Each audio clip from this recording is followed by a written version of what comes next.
Bismillahirrahmanirrahim. Assalamualaikum warahmatullahi wabarakatuh. Alhamdulillahirabbil alamin wassalatu wassalamu ala khatamil anbiya wal mursalin al-mab'uts rahmatan lil alamin wa ala alihi wa sahbihi wa man ihtada bihudahu ila yaumiddin. Yaqulullahu tabaraka wa ta'ala fi kitabihil karim. A'udzu billahi minasyaitonir rajim. Bismillahirrahmanirrahim. Ya ayyuhalladzina amanu taqullaha haqqa tuqatih wa la tamutunna illa wa antum muslimun. Ini jam 5:20. Berarti saya selesai jam baik. Bapak Ibu yang kami hormati, para wisudawan wisudawati yang kami banggakan, wa nakhussu bidzikri, yang kita takzimi sesepuh kita, muassis ma'had tercinta kita ulul albab. Di sini ada Ustadz Dr. Masyhur Afandi, ada Bapak Suwardi, dan juga Bapak Ibu Ustadzat yang lain, para as-sabiqun al-awwalun. Kemudian Mudir Ma'had Ustadz Dik Mudzakir Al-Hafidh beserta seluruh staf asatidzat dan ustadzat. Kemudian para tamu undangan dari Forkopimcam yang tadi rawuh dan sebagian sudah kundur, dari Kementerian Agama, KUA, kemudian dari Polsek, Kuramil, dan kecamatan yang kita hormati, Bapak Ibu Wali Santri yang saat ini berbahagia, kemudian anak-anakku para wisudawan wisudawati yang baru saja menyatakan ikrarnya, disaksikan oleh seluruh hadirin hadirat. Mudah-mudahan semakin menguatkan mereka-mereka untuk memenuhi janji yang ditajdid, yang diperbaharui, yang sejatinya janji itu merupakan penguat daripada janji kita kepada Allah Subhanahu wa taala. Ya, alastu bi rabbikum qalu bala syahidna. Ya. Menguatkan janji kita kepada Allah Subhanahu wa taala sejatinya.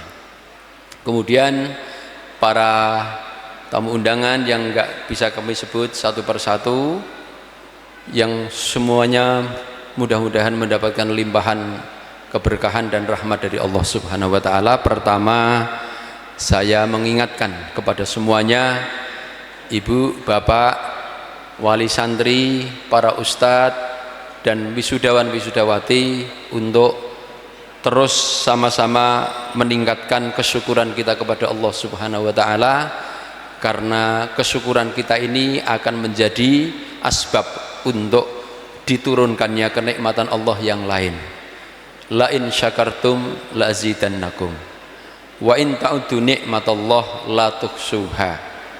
Di sini seluruh apa yang kita capai saat ini, para ustadz, ustadzah, Bapak Ibu wali santri yang ikut mengantarkan putra-putrinya, kemudian anak-anakku para wisudawan wisudawati, apa yang kita capai saat ini itu semuanya bisa tercapai lantaran rahmat, kasih sayang, maunah dari Allah Subhanahu wa taala.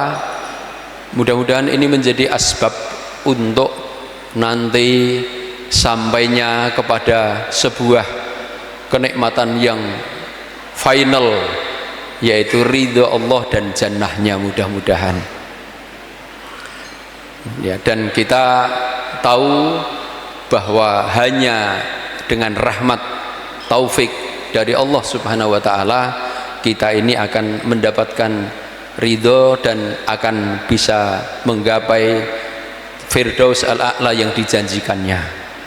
Ya. Jadi wa in ta'uddu nikmatallah la tuhsuha. Ini ada asrar di balik penggunaan lafadz mufrad. Kenapa bukan ni'am? Sedang nikmat itu sangat banyak, tapi oleh Allah disebut kalau kau menghitung satu nikmat Allah saja, Anda tidak akan bisa menghitung, ya. Karena memang satu nikmat Allah kalau dibandingkan dengan seluruh kebaikan yang kita punya itu mafi ya la tu'adil, sama sekali itu tidak sepadan, nilainya di atas itu semuanya, ya. Maka kita bersyukur sampai nanti kalau akhirnya kita itu masuk jannah juga bukan lantaran kebaikan kita yang setimpal dengan balasan itu, tapi betul-betul karena rahmat Allah. Dan itulah yang kita berusaha untuk sama-sama kita mencari rahmat Allah Subhanahu wa taala. Rasul pernah bersabda kepada para sahabatnya, innakum la tadkhulunal jannata bi a'malikum, kalian tidak akan masuk jannah dengan amal kalian. Para sahabat bertanya, wala anta ya Rasulullah, termasuk engkau ya Rasulullah? Wala ana illa an yataghammadani Allahu bi rahmatin minhu wa fadl, kecuali karena Allah itu melimpahkan kepadaku kasih sayangnya, rahmatnya, dan fadilah atau karunianya. Jadi kalau Allah memberikan, ya, memberikan jannah itu bukan jaza muawadhah, tapi jaza'u fadlin wa in'amin. Itu adalah bukan balasan yang setimpal dengan kebaikan kita, tapi itu adalah merupakan karunia dan kasih sayang Allah Subhanahu wa taala. Apa yang kita capai sama-sama, usaha ustadz, ustadzah, usaha bapak ibu mengantarkan putra putrinya, termasuk usaha yang secara direct dilakukan oleh anak-anak kita, itu nggak akan kita bisa mencapai sampai pada keberhasilan ini, sampai pada capaian ini, kecuali betul-betul karena rahmat dari Allah Subhanahu wa taala. Mari kita syukuri agar rahmat Allah senantiasa membersamai kita. Ada yang bertanya, kalau kita masuk jannah bukan karena rahmat, bukan karena amal kita, buat apa kita beramal? Ternyata yang memasukkan jannah bukan amal kita. Buat apa kita beramal? Ya, bukan berarti tidak perlu amal. Ini hanya Rasul ingin mengingatkan bahwa sebanyak apapun amal kebaikan yang kita lakukan, sama sekali tidak bisa mengimbangi dengan karunia dan nikmat Allah yang berupa jannah. Sama sekali tidak bisa. Dalam perjalanan ini yang berupa taufik dan hidayah Allah, sama sekali tidak bisa mengimbangi itu, ya. Bukan berarti tidak beramal, tapi kita tahu, anak-anakku, bahwa inna rahmatallahi qaribum minal muhsinin. Sesungguhnya rahmat Allah yang menyebabkan kita masuk jannah itu dekat dengan al-muhsinin, orang-orang yang berbuat ihsan. Sementara anak-anakku, review sedikit pelajaran tauhid, bahwa al-ihsan itu min a'la maratibiddin. Al-ihsan itu diantara tingkat beragama yang paling tinggi, tingkat beragama yang maksimal, yang paling tinggi, itu yang mendatangkan rahmat Allah, dan rahmat Allah yang akan menyebabkan kita mencapai ridho dan jannahnya. Maka mari kita syukuri semuanya ini berkat rahmat Allah. Usaha-usaha semua pihak bisa tercapai sampai pada capaian yang sama-sama kita saksikan di acara yang cukup meriah ini.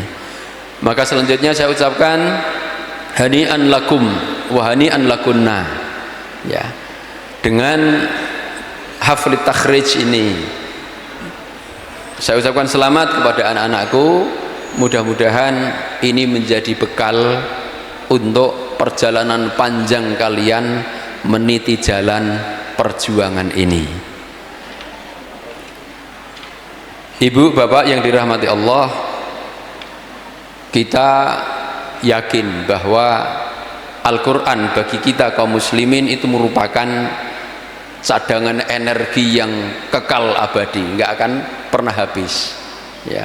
Kalau sekarang para menteri energi itu menyampaikan bahwa cadangan minyak itu hanya cukup sekian, cadangan batu bara hanya cukup untuk sekian hari untuk memenuhi, ya. Insya Allah cadangan energi kalian ini kekal dan abadi, ya, yaitu Al-Quran ini. Oleh karena itu mari kita berusaha untuk bisa menggali energi dari Al-Quran ini dengan cara, karena Al-Quran itu, energi Al-Quran itu hanya bisa kita gali dengan cara mentadabburinya. Saya yakin kalian semuanya, saya ingatkan, bukan tidak menghargai, karena bagaimanapun anak-anakku, kalian bisa sampai titik ini itu sudah all out, sudah mati-matian, mengeluarkan tenaga, menguras pikiran, waktu dan sebagainya. Bukan tidak menghargai, tapi saya sampaikan bahwa angka 30 juz, nilai 9,7, 9,1, ya, predikat syahadah yang diberikan itu semuanya fisik, ya, itu semuanya fisik, bukan makna, bukan mencerminkan makna. Makna dari itu semuanya adalah ketika semuanya itu bisa menjadikan kita khasyah kepada Allah. Innama yakhsyallah min ibadihi ulama. Karena al-khasyah itu adalah rasa takut yang disertai, yang dilandasi dengan ilmu. Beda dengan khauf, ya. Kenapa Allah menggunakan yakhsha? Yang namanya khasyah itu pasti rasa takut yang disertai dengan pengetahuan, dengan ilmu. Oleh karena itu saya mengajak, ya, apa maksud Allah menurunkan Al-Quran kepada kita agar menjadi energi dalam kehidupan kita? Allah berfirman, a'udzubillahi minasyaitonirrajim, bismillahirrahmanirrahim, kitabun anzalnahu ilaika mubarakul liyadabbaru ayatih, bahwa kitab ini diturunkan kepadamu wahai Muhammad, mubarak, yang dipenuhi dengan keberkahan, liyadabbaru ayatih, agar mereka mentadabburi ayat-ayatnya. Oleh karena itu untuk selanjutnya mari kita, supaya intifa dengan apa yang tadi saya sampaikan yang sifatnya fisik-fisik itu menjadi sebuah kekuatan, mari kita lanjutkan untuk kita mentadaburinya. Sedangkan untuk melakukan tadabbur itu diperlukan dua hal, anak-anakku, ya. Diperlukan dua hal. Satu, ilmu yang akan mewariskan atau mengarahkan kita kepada keyakinan. Yang kedua adalah kebersihan jiwa atau tazkiyah yang mengarahkan kepada kita untuk bisa mengendalikan hawa nafsu kita, ya. Jadi ada dua ini, karena kalau yakin, ilmu itu mengarahkan kepada keyakinan. Orang kok yakin, ya, yakin itu keimanan. Yakin tanpa ilmu, kata Ibnul Qayyim rahimahullah, itu nau'un minal junun atau nau'un minal ghadab. Aku yakin, nadyan orang ngerti, aku yakin tenan, itu emosional. Itu naun minal junun atau naun minal ghadab, kata Ibnul Qayyim. Yakin yang benar, yang terjamin ya, nanti implementasi keyakinan itu yakin yang mabni alal ilm, yakin yang dibangun di atas ilmu. Oleh karena itu, agar supaya kita bisa meyakini, bisa mentadaburi, menghayati Al-Quran ini, kita terus lanjutkan tolabul ilmi. Yang kedua, keyakinan itu bukan keyakinan, supaya kita bisa mentadaburi Al-Quran. Karena kalau orang sudah berilmu, apakah sudah selanjutnya itu kebal setan pasti bisa memanfaatkan? Belum ada jaminan. Kita harus melakukan tazkiyah, yaitu pembersihan jiwa kita. Kalau saya dulu di pesantren Nahdliyin itu harus ada torekot, ada tarekat ya. Saya barusan diskusi sama alumni pesantren Nahdliyin, kawan-kawan kami, Ustadz, saya nggak bisa bayangkan, sedang kita belajar mencari ilmu itu kan fisik-fisik semua, untuk pemaknaan itu kan perlu ada alat untuk bisa mencermati, memaknai, menjiwai. Itu torekot di kami. Kok jenengan tidak ada ilmu torekot itu, terus gimana untuk mentransfer dari sebuah pengetahuan menjadi sebuah mental, sikap, penjiwaan, karakter? Saya bilang, Mas, beda istilah saja. Kalau jenengan namanya torekot, kalau kami namanya tazkiyatun nafas, tarbiyah ruhiyah, sama artinya, itu sama. Oleh karena itu, yang kedua, anak-anakku, khususnya para wisudawan wisudawati, kita harus melakukan terus tazkiyatun nafas, agar supaya kita ini bisa mengambil, menjiwai makna Al-Quran menjadi karakter kita ya.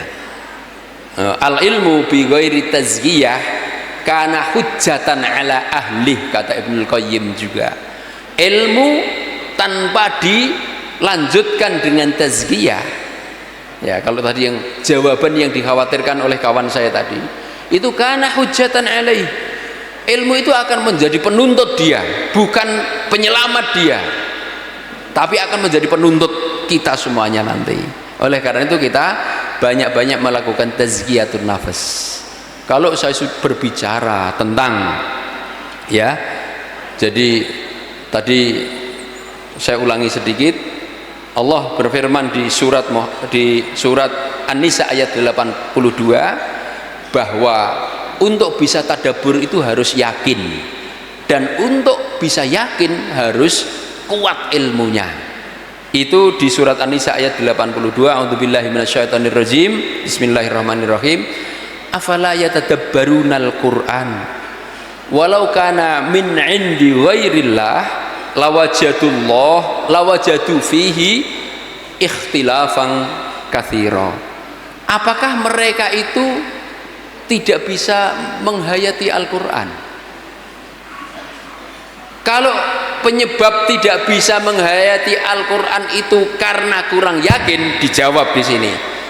Sekiranya Al-Quran itu datang dari selain Allah, lawajadu fihi, pasti mereka akan dapati di dalam Al-Quran itu ikhtilafan katsira, perselisihan yang banyak, kontradiksi, pertentangan antara satu dengan yang lain yang banyak. Tapi Al-Quran sudah membuktikan dalam perjalanan sejarah, dulu di awal-awal turunnya Al-Quran, yang hebat, yang dindel-ndel kenek basa Jawane, yang diandalkan itu adalah tukang sihir dan tukang syair. Tukang syair kala itu ditantang oleh Allah, nggak ada yang bisa mendatangkannya ya. Wa in kuntum fi raibim mimma nazzalna ala abdina fa'tu bi suratin min mithlih. Nggak perlu saya detailkan, kalian semuanya sudah tahu. Mereka semuanya menyerah, nggak ada yang bisa, dan mengakui bahwa Al-Quran itu memiliki keindahan, kehebatan, baik secara makna, secara hissi maupun maknawi, ya. Maka nanti ada muhassinat lafziyah secara lafzi maupun maknawi. Kalau kalian belajar mendetailkan lagi, maaf, tolong dilanjutkan belajarnya, karena hari ini sekarang sedang memiliki pondasi kuat. Jangan dibiarkan pondasi itu tidak bermakna karena nggak ada bangunan yang ada di atasnya. Maka saya harapkan bangunan keilmuan dilanjutkan. Kalau Anda belajar nanti ilmu bahasa Arab, sastra Arab, di situ ada muhassinat lafziyah wa muhassinat maknawiyah, yang dengan itu kita akan bisa menikmati betapa indahnya Al-Quran itu dari sisi lafzi, ya, dan juga betapa mendalamnya, indahnya dari sisi maknawi. Ini kalian ini sudah punya pondasinya. Jadi kalau nggak yakin, tidak bisa menghayati Al-Quran itu karena kurang yakin, diyakinkan oleh Allah. Walau kana min indi ghairillah lawajadu fihi ikhtilafan katsira. Ya. Penyebab yang kedua, tidak bisa menghayati Al-Quran. Kita membaca Al-Quran nggak bisa menghayati. Mohon maaf Bapak Ibu, rodok serius sidik, rodok ilmiah sidik. Nah, ini karena ini calon-calon untuk memberikan, menguatkan pondasi anak-anak kita, ya. Jadi agak sedikit ilmiah, sedikit mengajak untuk mentadaburi. Yang kedua, disebabkan karena hawa nafsu, ya. Di ayat surat Muhammad ayat 24 dikatakan, afala yatadabbarunal Qur'an am ala qulubin aqfaluha. Apakah mereka tidak bisa menghayati Al-Quran, ataukah di atas hatinya itu terdapat penutup sehingga tidak bisa menghayati Al-Quran? Maka untuk bisa menghayati Al-Quran, tutup itu hati kita yang ketutup dengan dosa-dosa, dengan subhat-subhat, kita bongkar supaya kita bisa menghayati Al-Quran, ya. Anak-anakku, para wisudawan wisudawati, tidak sedikit, banyak sekali contoh kisah-kisah orang yang terjadi perubahan dahsyat, ya, dengan Al-Quran. Baik perubahan dahsyat dengan yang sifatnya ijabi, tapi ada juga yang salbi, yang positif maupun negatif.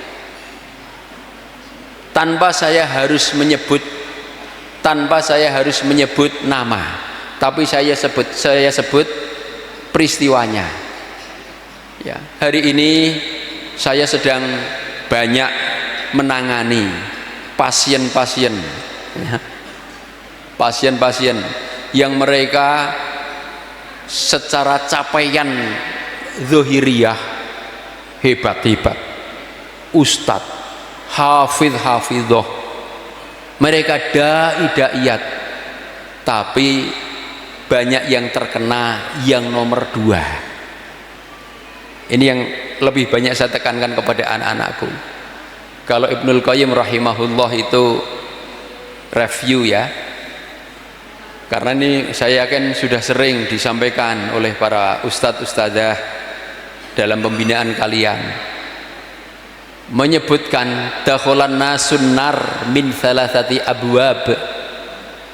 Manusia itu masuk neraka melalui 3 pintu.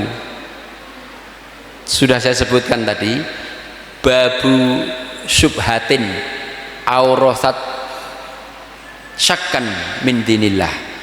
Pintu syubhat, kebodohan, lemahnya ilmu yang menyebabkan ragu, tidak yakin, ya, terhadap agama Allah.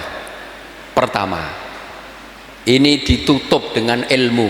Insya Allah selama proses tholabul ilmi, selama pondasi yang kalian telah bangun, Anda lanjutkan mendirikan bangunan ilmu di atasnya, insya Allah ini akan tertutup pintu ini.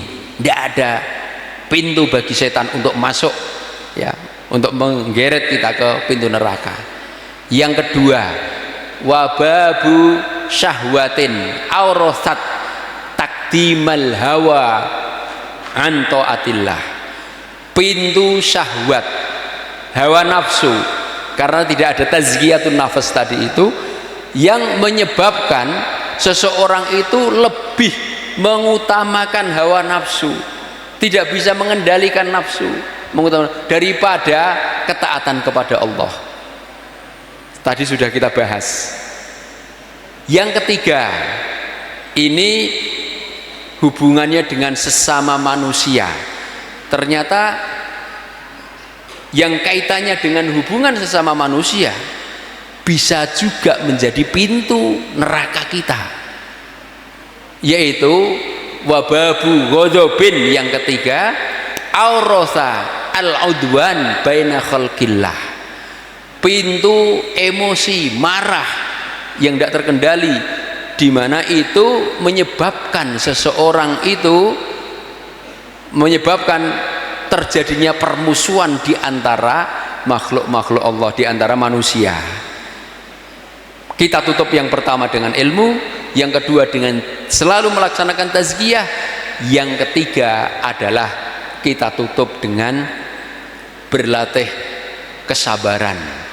Al-ilmu bit-ta'allum wal hilmu bit-tahallum.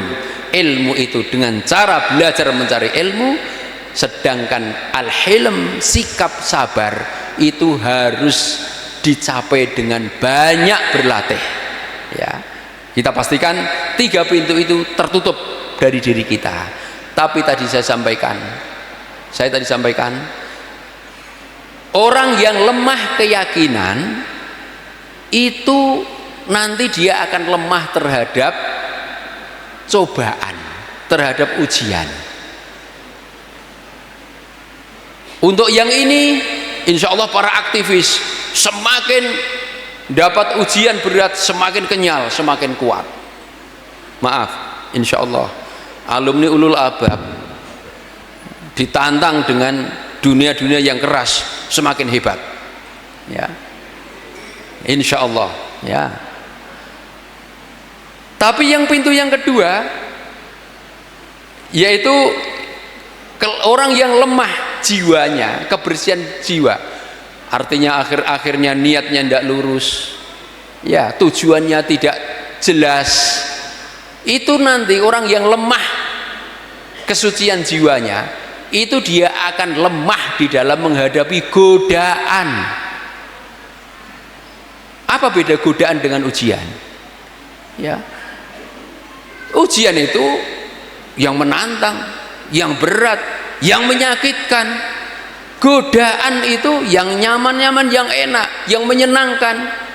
Banyak justru para aktivis, kalau tadi saya sampaikan, saya sedang menangani para pasien-pasien, itu bukan terkena penyakit yang pertama, tapi yang kedua, nggak kuat dengan godaan. Banyak yang berjatuhan di jalan perjuangan dan dakwah ini karena rayuan, karena godaan, karena urusan dunia. Apakah berarti kita harus lari dari dunia? Apakah kita harus menghindari medan-medan dakwah yang di situ banyak godaan? Enggak. Itu harus kita selamatkan, kita semuanya. Dunia juga harus. Kalau supaya kita terbebas dari dunia terus lari dunia, nggak bisa. Itu kenyataan kita hidup di dunia. Kalau saya supaya dunia itu tidak begitu besarnya, tidak begitu agungnya di mata kita kuasai, nah, gitu ya. Kalau kita sendiri kesulitan terus urusan dunia jadi begitu besarnya sehingga kita, ya, mohon maaf ya, harus kita kuasai. Jadi saya ingatkan, pasien tadi kena yang kedua, hafid, maaf, ini dia hafid, pakai niqab anak-anakku, maaf, pakai niqab, bukan dari keluarga awam, maaf, bapaknya ngaji kepada satu kelompok yang menurut kita jauh di atas kita tentang keseriusan dalam mengaji, maaf, tapi ternyata ya Kasus yang satu ketika dia berdakwah, maaf ibu-ibu, wanita-wanita sosialita, mohon maaf ngapunten nggih. Bukan berarti jangan berhenti loh ya nanti. Yang kadang-kadang ya begitu ya. Akhirnya saya dengan Ustadz Abdul Rahim Ba'asyir itu sampai merenung dai-dai kita yang glowing itu, maaf ya, yang pinter-pinter yang itu rupanya memang hebat, jago dalam urusan retorika, tapi mereka perlu kita bantu, kita kuatkan terkait dengan urusan tazkiyatun nafas supaya tidak mudah kena godaan. Karena ibu-ibu, padahal ibu-ibu itu ya biasa saja, kadang-kadang dainya masih muda, dianggap masih anak, terus didekati ternyata baperan. Ojo gampang baperan anak-anakku ya. Ora gur ke awakmu ya. Nek jenengan wis mulai balik terus ada beban untuk menahan begitu, terus ada godaan, apalagi kamu hafid Quran ya, nanti banyak yang jangan baperan ya.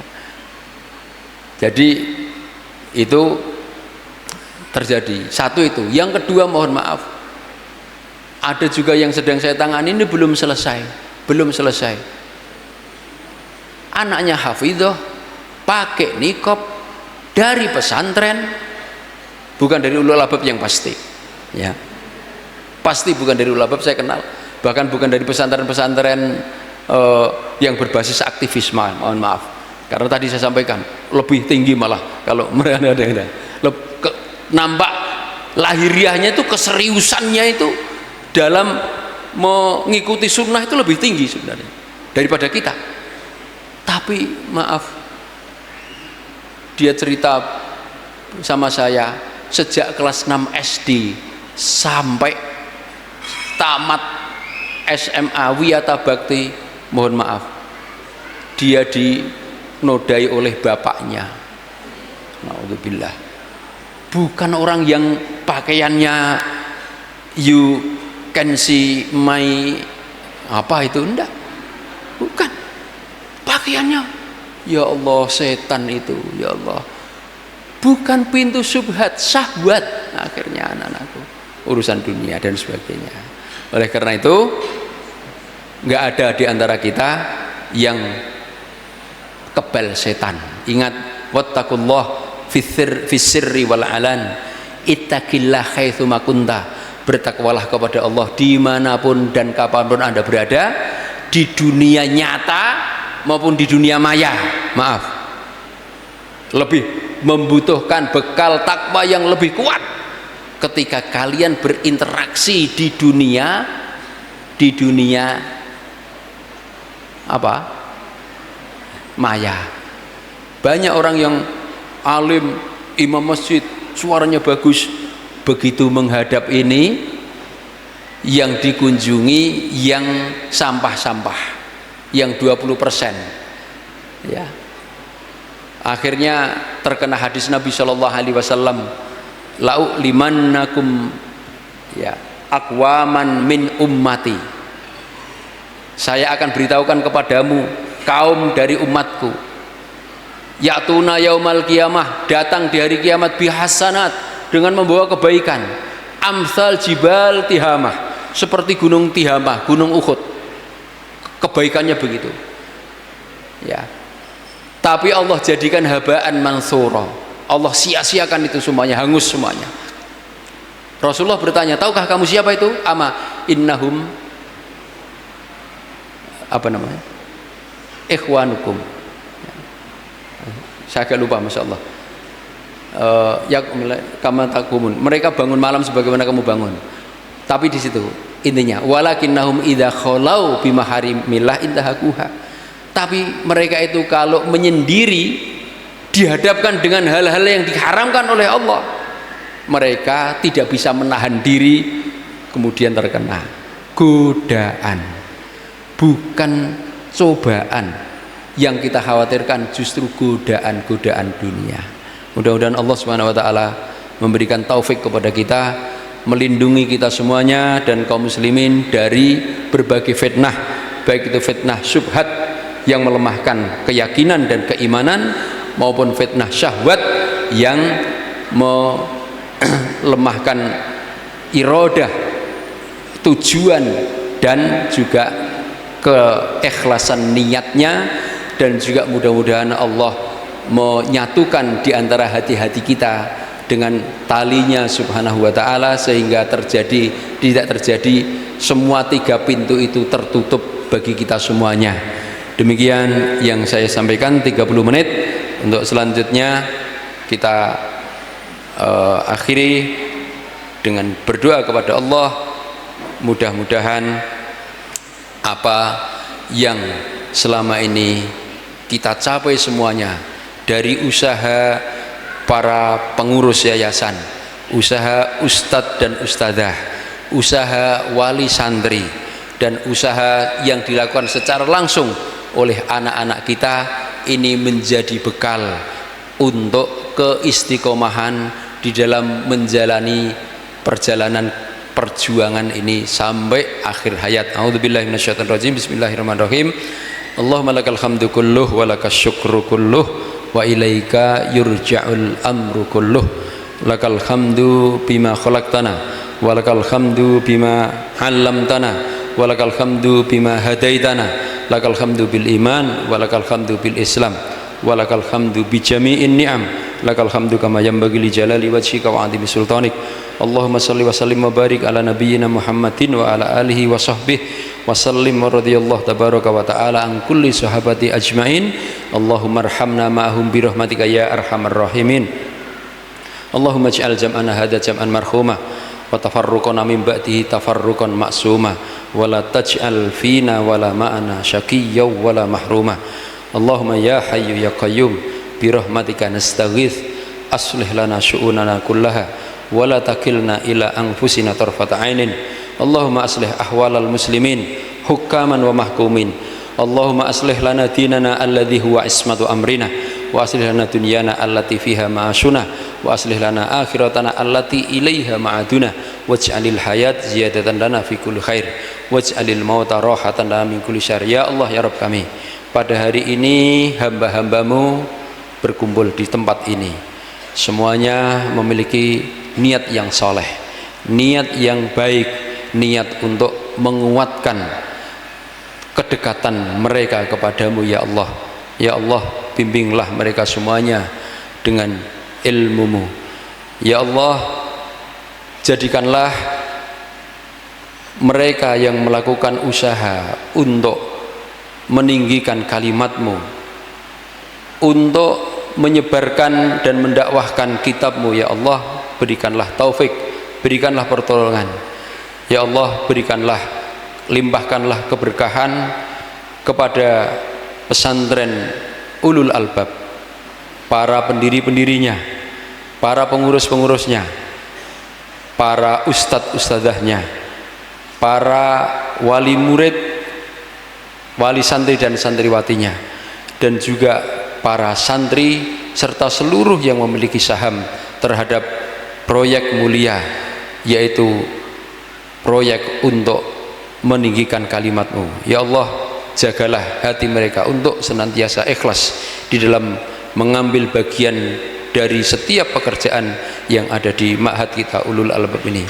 Ya Allah, jadikanlah ma'had ulul albab ini menjadi sebuah lembaga pendidikan yang subur, yang bisa memberikan kemanfaatan kepada umat Islam untuk bisa memberikan menjadi hamba-hambamu yang sebagaimana dikatakan oleh nabimu, khairun nas anfa'uhum linnas.